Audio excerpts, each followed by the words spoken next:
2 PPT. Este es el primero. Hablamos sobre las etapas, objetivos y estructuras del departamento de personal. Las etapas de planeación. Primero, la determinación de los cargos. Segundo, la elaboración del organigrama. Tercero, elaboración del cronograma de trabajo. Cuarto, elección de los métodos de análisis. 5, selección de los factores de especificaciones que se utilizarán en el análisis. La etapa de preparación. Primero, reclutamiento, selección y entrenamiento de los analistas de cargos que conformarán el equipo de trabajo. Segundo, preparación del material de trabajo. Tercero, disposición del ambiente. Cuarto, recolección previa de datos. Etapa de ejecución.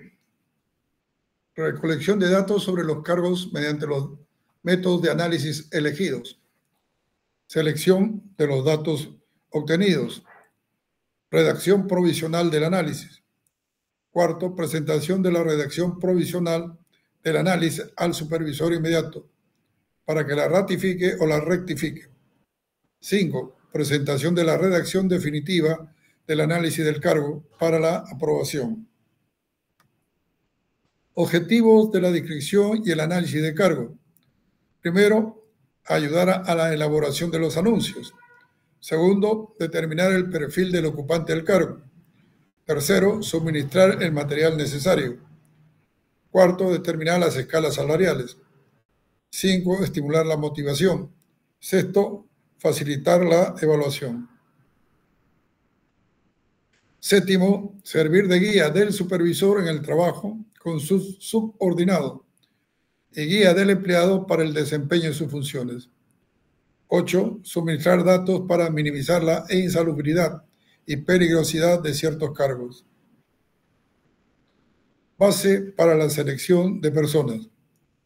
Recolección de información acerca del cargo. Primero, descripción del cargo. Segundo, aplicación de la técnica de los incidentes críticos, ¿no? Con requerimiento de personal, análisis del cargo en el mercado e hipótesis de trabajo.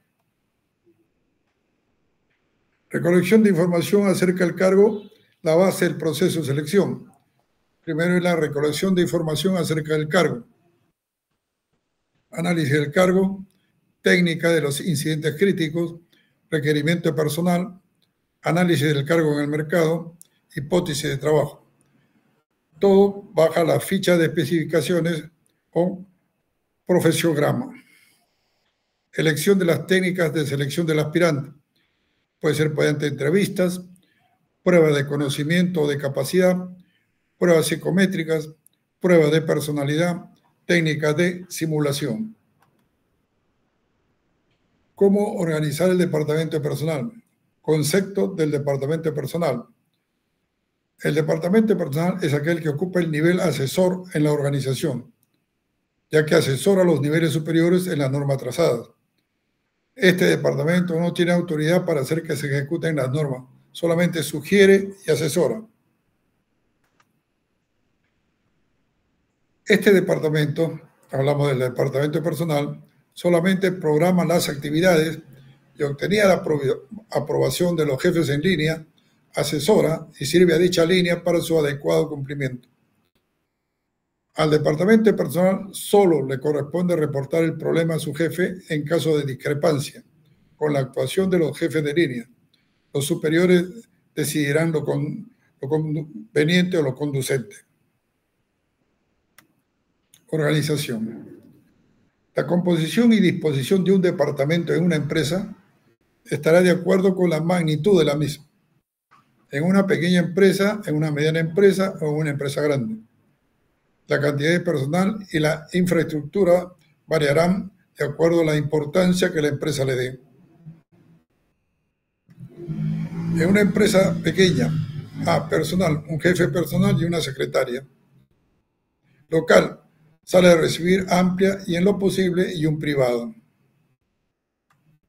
Departamento de personal es una organización pequeña. Viene el director, el gerente de ventas, gerente de contabilidad, gerente administrativo, gerente de producción. Debajo del gerente administrativo viene el administrador de personal, con su secretaria, un ayudante y otro ayudante. En una empresa mediana, personal puede componerse así: un jefe personal encargado de políticas, investigaciones y prestaciones, un auxiliar encargado de relaciones laborales, administración de sueldos, higiene y seguridad, servicios médicos, un encargado de selección y adiestramiento, y una secretaria encargada, además de avisos al Seguro Social. En una empresa mediana, local, una sala de recibir, despacho del jefe, privado para entrevistas, enfermería para exámenes y primeros auxilios. En una empresa grande, personal, un director de personal, un subdirector encargado de relaciones laborales, un auxiliar encargado de contratación y empleo, un encargado de la administración de sueldos, un jefe de servicios médicos, un encargado de higiene y seguridad, un encargado de seguro social, un encargado de prestaciones a los trabajadores. Ahí vemos un cuadro de un gerente personal. Tenemos una división de empleos, una división de entrenamiento, una división de sueldos y salarios, una división de relaciones laborales, una división de seguridad, una división médica, una división de investigaciones de personal y una división de servicios a empleados. En la división de empleo, ¿no?, viene lo que es el reclutamiento, las entrevistas, las pruebas, la asignación, la orientación, las reasignaciones, las terminaciones de contratos y registros. En la división de entrenamiento viene la elaboración de programas de entrenamiento para operadores, supervisores, aprendices, y entrenamiento también para instructores con sus facilidades y materiales. En la división de sueldos y salarios, el análisis de puestos, evaluación de puestos, estándares de trabajo, encuesta de salarios y clasificación de empleados. En la división de relaciones laborales, la negociación, viene lo que es el concepto de la negociación colectiva, los asuntos legales, las quejas que podrían haber de los empleados, las encuestas sobre moral, el plan de sugestiones y la negociación con asociaciones. En la división de seguridad, el concepto de la seguridad misma, las campañas, la ingeniería, las inspecciones, la educación, ¿no?, cómo actuar en accidentes, ¿no?, una investigación, registros y recompensas. En la división médica, los exámenes, los primeros auxilios, las facilidades médicas, programas de salud, tratamiento y servicios. Y en la división de investigaciones de personal viene lo que es registros y reportes, análisis estadístico, manuales y sistemas y procedimientos, políticas y auditorías de personal. Y en la división de servicios a empleados viene lo que es las pensiones, la participación de utilidades, los ahorros, seguros, cafetería, publicaciones, recreaciones y varios. Organigrama del departamento de personal. Viene la gerencia personal con su secretaria técnica y dividido en departamento de remuneraciones, departamento de empleo, departamento médico y departamento de relaciones internas. Departamento de remuneraciones viene con control, planillas, estadísticas y evaluación de puestos. Y el departamento de empleo con el planeamiento, reclutamiento y selección, análisis de puestos. Departamento médico, lo que es con medicina preventiva y proyección social. El departamento de relaciones internas viene con el bienestar y desarrollo, asistencia social y seguridad industrial.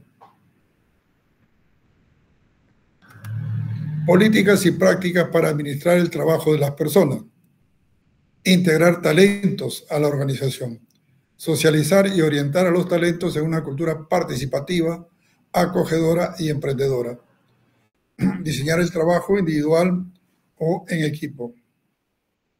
Recompensar a los talentos como un refuerzo positivo por un desempeño excelente y por alcanzar resultados. Evaluar el desempeño humano y mejorarlo continuamente. Comunicar y transmitir conocimiento y proporcionar realimentación intensiva. Formar y desarrollar talentos para crear una organización de aprendizaje. Y ofrecer excelentes condiciones de trabajo y mejorar la calidad de vida dentro del mismo. Mantener excelentes relaciones con los talentos, los sindicatos y la comunidad en general. Aumentar la competitividad de los talentos para incrementar el capital humano de la organización y, en consecuencia, el capital intelectual. Incentivar el desarrollo de la organización. Bueno, aquí tenemos, ¿no?, esta primera parte que hemos trabajado, ¿no?, referente, perdón, vamos a salir de aquí, ¿no?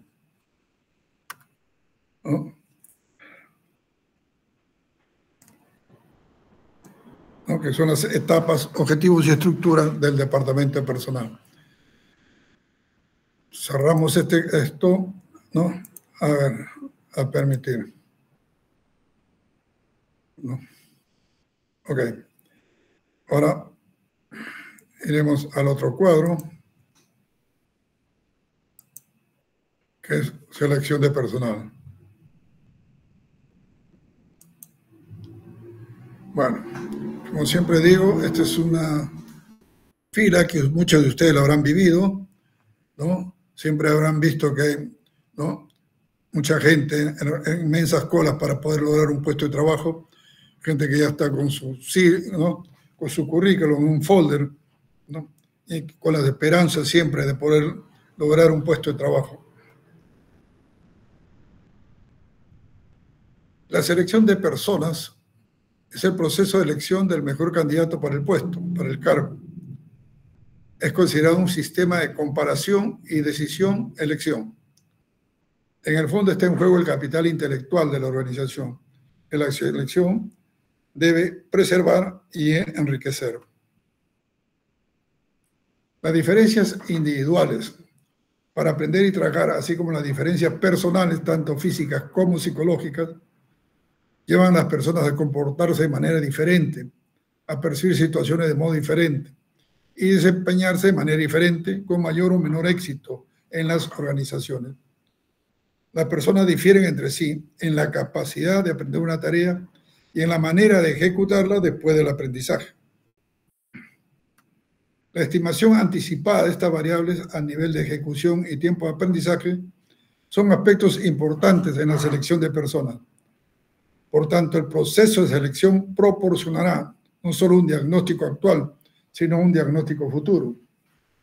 Este proceso de selección también es configurado como un proceso de comparación y decisión, como exigencia que por un lado se tiene el puesto que debe ocuparse y por otro lado candidatos bastante diferentes entre sí que disputan la misma posición. Y ahí lo vemos, selección por comparación. Se representa como una confrontación entre dos variables, entre el requisito del cargo y perfil de los candidatos. Analicemos lo que es los requisitos del cargo, la descripción, especificación del puesto, los requisitos, ¿no? Si su perfil es mayor a lo solicitado, es rechazado. Si sus requisitos son igual al perfil solicitado, es aceptado. Y si sus requisitos, ¿no?, están sobrecalificados, definitivamente es rechazado. Especificación del cargo, lo que exige el cargo, y análisis y descripción del cargo para saber cuáles son los requisitos que el cargo exige a su ocupante, ¿no? Entonces tenemos, ¿no?, la posición y, ¿no?, características del candidato, lo que el candidato ofrece, las técnicas de selección para saber cuáles son las condiciones personales para ocupar el cargo, identificación de las características personales del candidato. Requiere un razonable conocimiento de la naturaleza humana. ¿Cómo repercutirá la tarea asignada en la persona que la ejecutará? Es una interacción persona-tarea. Primero, ejecución de la tarea en sí.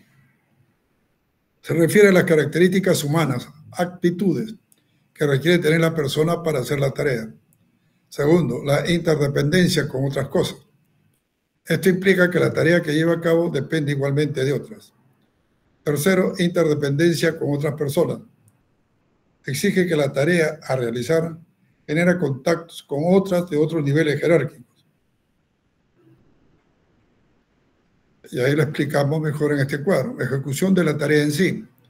Tiene que tener una inteligencia general, una atención concentrada en los detalles, una actitud numérica, una actitud verbal, una actitud espacial y un razonamiento deductivo o inductivo. Interdependencia con otras áreas, una atención dispersa y amplia, una visión de conjunto, una facilidad de coordinación, un espíritu de integración, una resistencia a la frustración o al fracaso, y además una iniciativa propia. Interdependencia con otras personas. Tiene que tener un concepto de relaciones humanas, una habilidad interpersonal, una habilidad de cooperación, un cociente emocional, liderazgo y facilidad de comunicación. Modelo de admisión forzosa, modelo de selección y modelo de clasificación de candidatos. La selección de personal tiene 3 modelos de tratamiento. Modelo de admisión forzosa. Existe un solo candidato y una sola vacante que debe cubrir ese candidato. Este modelo no incluye la alternativa de rechazar al candidato. El candidato presentado debe ser admitido sin que haya la posibilidad de rechazarlo. Modelo de selección. Existen varios candidatos y solo una vacante que debe cubrirse. Cada candidato se compara con los requisitos exigidos para el cargo que se pretende llenar. En este caso se presentan solo 2 alternativas, aprobación o rechazo. Si es aprobado, el candidato deberá ser admitido. Si es rechazado, el candidato es separado del proceso de selección. Modelo de clasificación. Existen varios candidatos para cada vacante y varias vacantes para cada candidato. Cada uno de los candidatos se compara con los requisitos exigidos por el cargo que se pretende cubrir. Pueden ocurrir 2 alternativas para el candidato: ser aprobado o rechazado para ese cargo. Si es aprobado, se admite. Si es rechazado, pasa a ser comparado con los requisitos exigidos por otros cargos que se pretende llenar, hasta que se agoten los cargos vacantes y las alternativas restantes. Entonces ahí tenemos, ¿no?, un modelo de admisión forzosa. Un candidato para una vacante. Frente al candidato y una vacante es definitivamente aceptado. Un modelo de selección. Varios candidatos para una vacante. Entonces tienen alternativas. De los 3, solamente uno ocuparía la vacante. Y otro modelo de clasificación. Varios candidatos para varias vacantes. En todo caso, el candidato no sabe que puede estar, si no se ocupa una vacante, puede ocupar otra o una alternativa. Selección de personas. Tenemos el sistema de comparación y el sistema de decisión-elección. El sistema de comparación son con las especificaciones del cargo y las características del candidato. El sistema de decisión-elección es de admisión forzosa, de selección, de clasificación. Criterios de validez, fundamento. Información sobre el cargo a cubrir. Información sobre el candidato que se presenta. Información sobre el cargo y perfil. Descripción y especificaciones. Técnica de incidentes críticos. Solicitud de personal. Análisis del cargo en el mercado. Hipótesis de trabajo. Y técnicas de selección tenemos las entrevistas, las pruebas de conocimiento, las pruebas psicométricas, las pruebas de personalidad y las técnicas de simulación. Todo eso dentro de la ficha de especificaciones que está dentro del profesiograma. Y se ven también los atributos psicológicos y atributos físicos de la persona o candidato. Las 5 categorías de técnicas de selección del personal. La entrevista de selección Entrevista dirigida, con derrotero o guión preestablecido. Una entrevista libre, sin derrotero definida. Pruebas de conocimientos o de capacidad. Generales, cultura general, lenguas. Específicas, conocimientos técnicos, cultura profesional. Pruebas psicométricas, pruebas de actitud, generales o específicas. Pruebas de personalidad, expresivas, ¿no? Tenemos, ¿no?, el PMK, proyectivas, de Rorschach, o test de las manchas de tinta, el test de los colores de Lusher, test de Zülliger, test grafológicos, dinámica de grupo, ¿no? Estos análisis generalmente lo hace un psicólogo. Muchas empresas, ¿no?, envían a sus candidatos, ¿no?, que ellos consideran, ¿no?, que podría ocupar un puesto, primeramente a un psicólogo. El psicólogo les hace todas estas pruebas, ¿no? El PMK es una prueba de asociación de ideas. El Rorschach es un test psicológico también, test de colores, y ver cómo se comporta dicha persona ante presión. En muchos de los casos, por ejemplo, lo citan usted a las 9 de la mañana a un consultorio, ¿no?, de un psicólogo, y lo va a atender después de hora y media. ¿Cómo se comporta en ese momento? ¿No? ¿Es usted alterado, pacífico? ¿Cómo reacciona ante esa, ¿no?, no atención de una hora y media, en el cual, ¿no?, justamente para ver cuál es la forma en cómo usted reaccionaría? Y las técnicas de simulación, estamos hablando de la dramatización y el psicodrama. 1. Entrevistas. Proceso de comunicación entre dos personas que interactúan y permite a una de las partes conocer mejor a la otra. Al entrevistado se le aplican determinados estímulos para verificar sus reacciones y, con base a estas, establecer las posibles relaciones de causa y efecto o verificar su comportamiento frente a determinadas situaciones. A pesar del fuerte contenido subjetivo, es la que más influye en la decisión final respecto a los candidatos. A través de técnicas se puede mejorar el grado de confianza y validez, pues siempre se experimenta dentro de estas barreras omisión, distorsión. Tipo de entrevista. Entrevista totalmente estandarizada, con un guión preestablecido, en la cual el entrevistador plantea preguntas estandarizadas y elaboradas previamente para obtener respuestas definidas y cerradas. Pueden tener diversas formas, como falso o verdadero, sí o no, agrado o desagrado. Entrevistas estandarizadas solo en preguntas preelaboradas, pero que permiten respuestas abiertas, es decir, libres del candidato. El entrevistador se basa en una lista de verificación, temas que debe preguntar para seleccionar las respuestas o la información que da el candidato. Entrevista dirigida. Determina el tipo de respuesta deseada, pero no especifica las preguntas, es decir, deja las preguntas a criterio del entrevistador. Entrevista no dirigida. Entrevista totalmente libre, que no especifica ni las preguntas ni la respuesta requerida. Se denomina también entrevista exploratoria, informal o no estructurada. ¿Qué debe saber para entrevistar y cómo conducir una entrevista de selección de candidatos? ¿Qué debe saber para realizar una entrevista? ¿Cuál es el aspecto más importante de la persona que usted pretende admitir? ¿Tiene una descripción escrita del puesto? ¿Cómo fue desempeñado el cargo anteriormente? ¿Por qué razón está vacante el puesto? ¿Cuáles son las mayores responsabilidades inherentes al puesto? ¿Cómo podría identificar su posición competitiva frente a los competidores? ¿Cuáles son las fortalezas y debilidades de su organización? ¿Qué oportunidad de continuar su educación tienen los empleados? ¿Cómo ve a la persona que ocupará el cargo vacante? ¿Cómo ve el futuro de su organización? ¿Qué autoridad tiene usted sobre el cargo? ¿Cuáles son los objetivos del puesto a cubrir? Etcétera. ¿Cómo conducir una entrevista? Primero, Identifique los objetivos principales de la entrevista. Planéelo con anticipación. Segundo, crear un buen clima para la entrevista. Muestre interés, sea cortés, tiempo suficiente. Tercero, conduzca la entrevista orientada a objetivos. Información requerida a través de preguntas objetivas.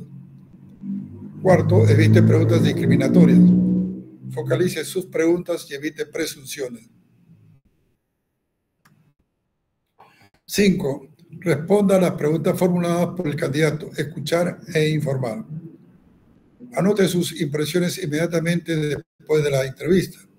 Documente detalles y no confíe en su memoria. ¿Cómo conducir entrevistas de selección? La entrevista de selección no debe improvisarse, pues exige algunas acciones preliminares que pueden mejorar su eficiencia y eficacia. Primero, identifique los objetivos principales de la entrevista. Planee con anticipación la entrevista. Lea la descripción del cargo, las especificaciones del cargo y la solicitud de empleo del candidato.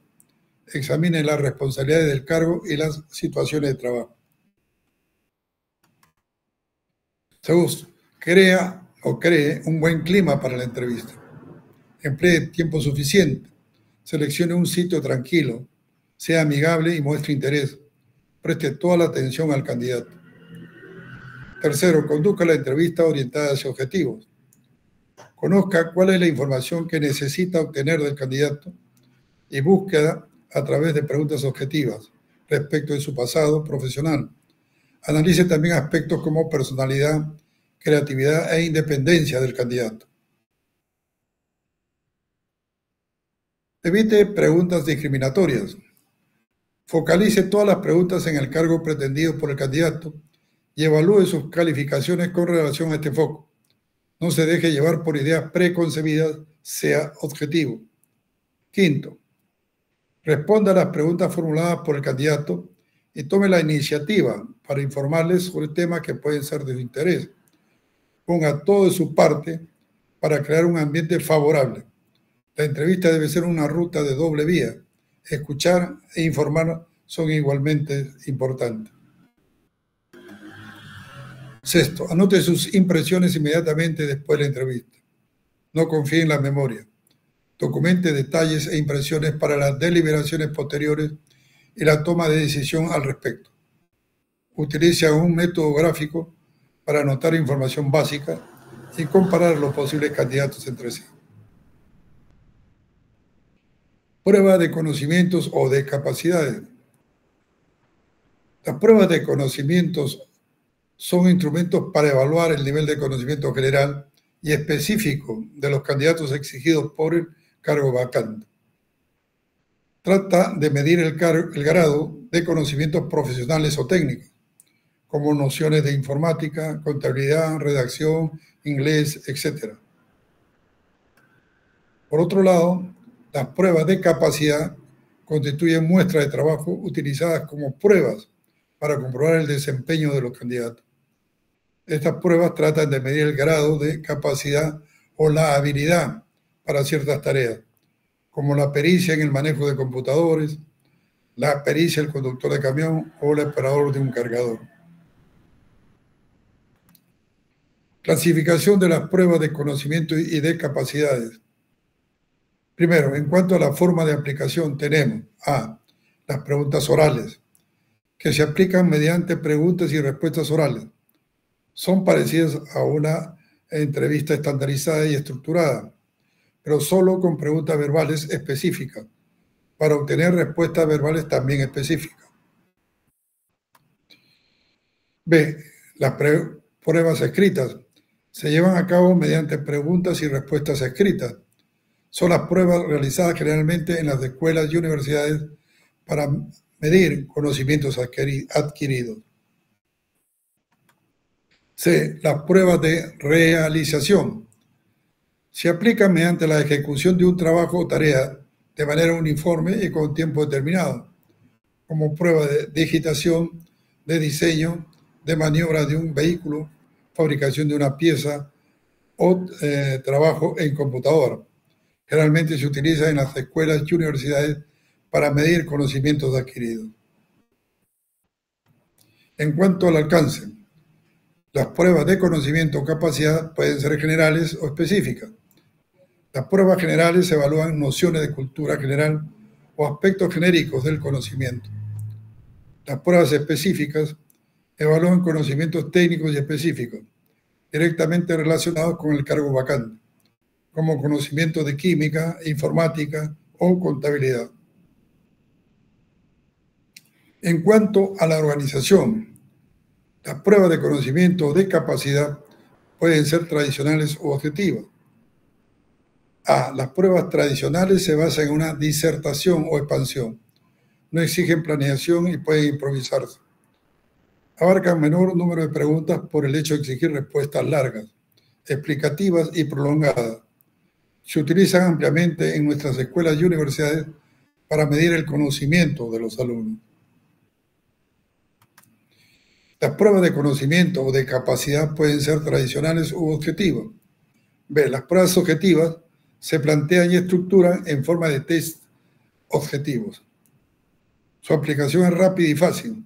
Su evaluación también es rápida, fácil y objetiva, que pueden aplicar las personas que no son especialistas en el tema. B. Las pruebas objetivas generalmente se denominan test. Pueden transformar las preguntas o problemas en elementos de test.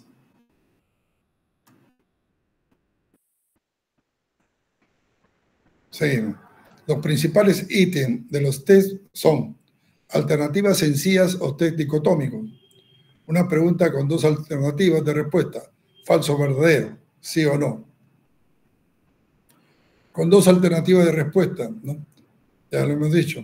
Permiten eso 50% de probabilidades de acierto al azar. Ejemplo, ¿quién descubrió el departamento de Lima? ¿Pizarro o Almagro? Selección múltiple. Una pregunta con 3, 4 o 5 alternativas de respuesta para reducir la probabilidad de acierto al azar. Ejemplo, el Perú fue descubierto en A, 1530, B, 1492, C, 1474, D, 1500, E, 1532. En todo caso, para conocimiento de, bueno, ustedes todos saben que el Perú no fue conquistado en 1532. Llenar espacios. Una frase incompleta con espacios abiertos para llenar. Ejemplo, Wong presenta una política de recursos humanos muy para sus empleados. Ordenación o apareamiento. Dos columnas con palabras o temas dispuestos al azar, que deben ordenarse o aparearse entre sí. Ejemplo, de un lado, varios países numerados, y del otro lado, varias capitales que deben numerarse de acuerdo con sus países. Escala de concordancia y discordancia. Declaración del candidato en la que muestra su grado de concordancia o discordancia. Ejemplo, las pequeñas empresas son mejores que las grandes para trabajar. A. Discrepo totalmente, discrepo, indiferente, concuerdo, concuerdo totalmente. Escala de importancia. Escala que clasifica la importancia de algún atributo. Ejemplo, en una empresa, el comedor o restaurante es A. Extremadamente importante. B. Muy importante. C. Un poco importante. D. No muy importante. Y E. No tiene importancia. O la escala de evaluación. Escala que evalúa cierto atributo. Ejemplo, el comedor de la empresa Alfa Sociedad Anónima es A. Excelente. B. Muy bueno. C. Bueno. D. Regular. E. Deficiente. Principales caracteres de los test. Alternativas sencillas. Preguntas con dos alternativas. Test dicotómico. De respuesta falso o verdadero, sí o no. Selección múltiple. Preguntas con 3, 4 o 5 alternativas que reducen probabilidades de acierto. Llenar espacio. Frase incompleta con espacios abiertos para llenar. Ordenación o apareamiento. Temas dispuestos al azar que deben ordenarse o aparearse entre sí. Escala de concordancia y discordancia. Muestra el grado de correspondencia o concordancia y discordancia. Escala de importancia. Clasifica atributos según el nivel de importancia. Muy importante, poco importante, extremadamente importante, no tiene importancia. Escala de evaluación. Encuesta que evalúa ciertos atributos. Excelente, muy bueno, bueno, regular, deficiente. Pruebas psicométricas. Las pruebas psicométricas constituyen una medida objetiva y estandarizada de una muestra del comportamiento referente a actitudes de la persona. Las pruebas psicométricas se utilizan como medida de desempeño y se basan en muestras estadísticas de comparación, las cuales se aplican en condiciones estandarizadas. Los resultados de las pruebas de una persona se comparan con estándares de resultados.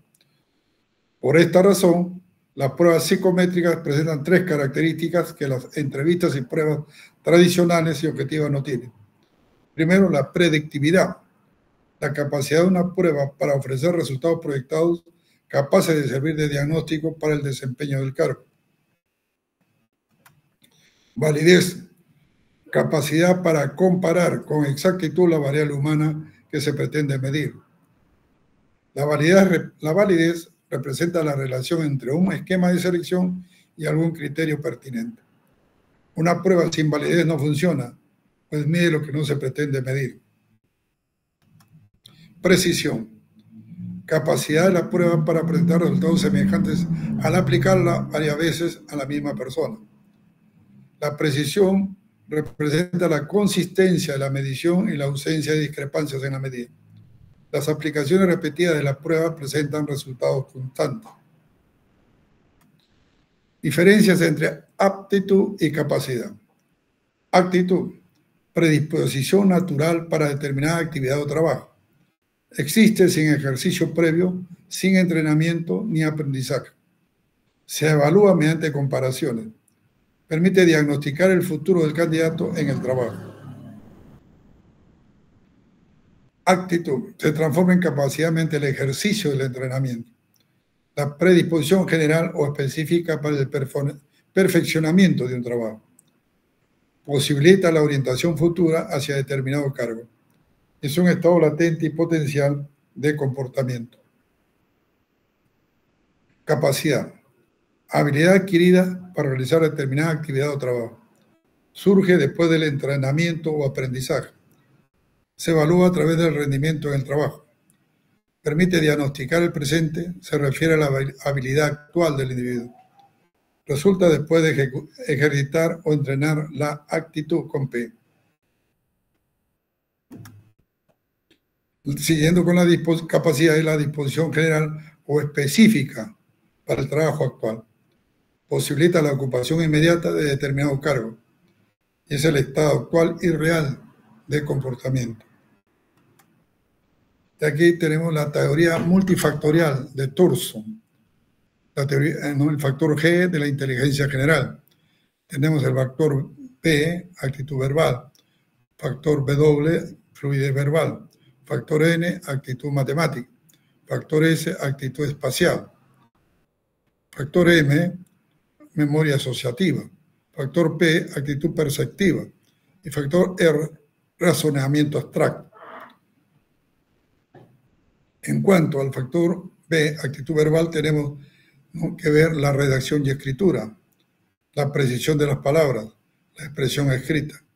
En cuanto al factor B, fluidez verbal, lo que es la oratoria, y lo que es también la escritura, la facilidad de hablar y escribir, y la argumentación de sus ideas. En cuanto al factor N, la actitud matemática, tiene la capacidad para marcar números, los cálculos, las matemáticas. Y el factor S es la actitud espacial, la capacidad para trabajar con espacio, la geometría, la pintura, la escultura, la arquitectura. El factor M es la memoria asociativa, la facilidad para memorizar eventos, personas, sitios, cosas o situaciones. El factor P, actitud perceptiva, es la atención concentrada, la facilidad para los detalles, la fantasía, la atención. El factor R es el razonamiento abstracto, Tenemos el razonamiento lógico, la abstracción, la conceptualización y la visión global. El enfoque más conocido de las actitudes de la teoría multifactorial de Thurston. Según este enfoque, la estructura mental de las personas está constituida por varios factores relativamente independientes entre sí, cada uno de los cuales se encarga de determinada actitud. Thurston definió 7 factores específicos y creó un conjunto de pruebas para medirlo, pruebas de habilidades primarias, y añadió el factor G, inteligencia general, porque condiciona y complementa todas esas actitudes. En general, los candidatos presentan una serie de pruebas psicométricas para evaluar sus diferentes actitudes y una prueba de nivel mental para evaluar el factor G. La inteligencia como conjunto de 7 factores. Tenemos ahí, dentro de la teoría multifactorial, la habilidad espacial, la rapidez perceptual, la habilidad numérica, el significado verbal, la memoria, la fluidez verbal y el razonamiento. Las pruebas de personalidad. Estas pruebas revelan aspectos de las características superficiales de las personas, los determinados por el carácter, rasgos adquiridos o fenotípicos, y los determinados por el temperamento, los rasgos innatos o genotípicos. Estas pruebas son específicas cuando investigan determinados rasgos como equilibrio emocional, frustraciones, intereses, motivaciones, etc. Se denominan psicodiagnósticos cuando revelan rasgos generales de personalidad, aspecto permanente y consistente de una persona. Dentro de estas se encuentran las pruebas expresivas de expresión corporal y los test proyectivos, como el psicodiagnóstico de Rorschach, el test de los colores de Lusher, el test del Sulliger, los test grafológicos y la dinámica de grupo. Como he indicado, estos test generalmente lo hacen los psicólogos y son muy requeridos en algunas grandes empresas antes de tomar un ejecutivo. Las técnicas de simulación son de tratamiento grupal y utiliza como principal estilo el drama, en el cual se fundamenta en que cada persona representa los papeles más característicos de su comportamiento, sea individualmente o en interacción con una o varias personas. Así establece vínculos que le son habituales o intenta establecer otros nuevos. Actúa aquí y ahora como en su diagnóstico, como en su situación cotidiana, lo cual permite analizar y diagnosticar su propio esquema de comportamiento. Se usan para definir puestos que requieren relaciones interpersonales, ejemplo, gerentes, supervisores, compras, etc. Bueno, ahí volvemos a tener, ¿no?, toda una posición de jóvenes como ustedes, con sobre Manila, sus papeles, lógicamente tratando de presentarse, algunos con corbata, otros, ¿no?, con camisa o polo, de acuerdo a las consideraciones o presencia o imagen que quiera darlo. Bueno, ahí estoy en Oxapampa. Esto es lo que hemos trabajado, perdón.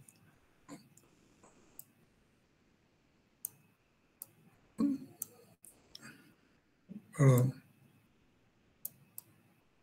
Bueno. Claro, son los títulos. Voy a salir de este cuadro. Bueno, vamos, alumnos. Quiero indicarles, estas son las 2 PPT que hemos trabajado hoy en la noche, ¿no? Creo que de aquí a 2 clases tenemos que presentar. Voy a hacer un modelo de hoja en el cual ustedes tienen que llenar como si, ¿no?, cuáles son los requerimientos para un cargo, una empresa ficticia, cuáles son los requerimientos, ¿no?, cuáles son digamos, las expectativas, ¿no?, que se pueden dar en una empresa que ustedes mismos, ¿no?, pueden crear ficticiamente, ¿no?